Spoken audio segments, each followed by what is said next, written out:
Hey peeps, it's Suzette from Disrupt Tutoring, and as always it's such a pleasure to join you. Today we're going to deal with an AP Maths question on solving an inequality. So in the first question we have a quadratic. When we factorize our quadratic we get x minus 5, x plus 4 less than or equal to 0.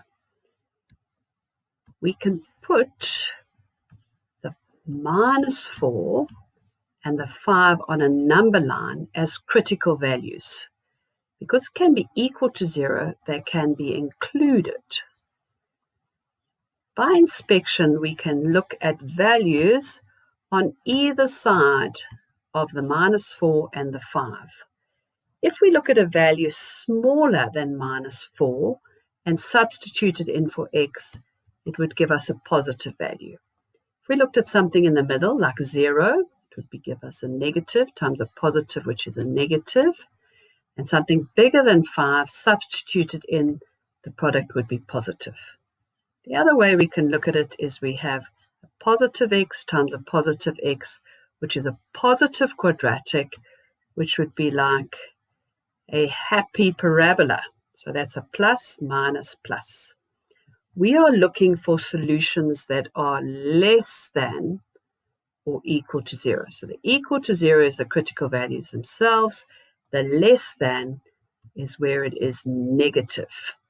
So our critical values then of minus 4 and 5 are included, and all of the x values in between. And we can either write it like that, or in interval notation, x is an element from square brackets minus 4 to 5, including the 5. So the square brackets mean including. Okay, then question B, we may not cross multiply in an inequality unless we're sure that our variables are positive. So we have to take 3 over x to the left-hand side. Then we need a common denominator.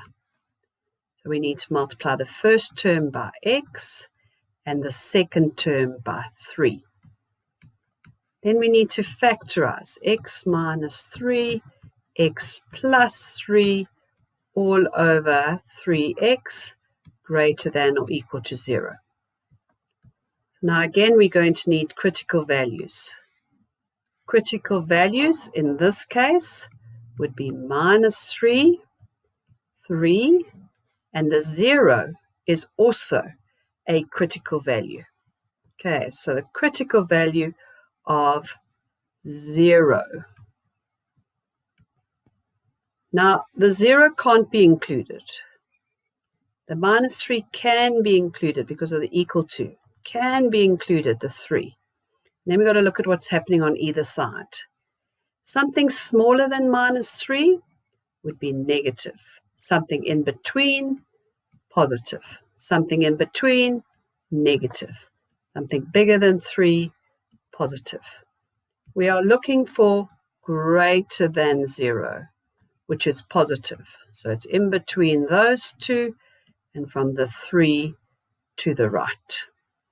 And we can either write that as x between the minus 3 and the 0, not including the 0, or x greater than or equal to 3.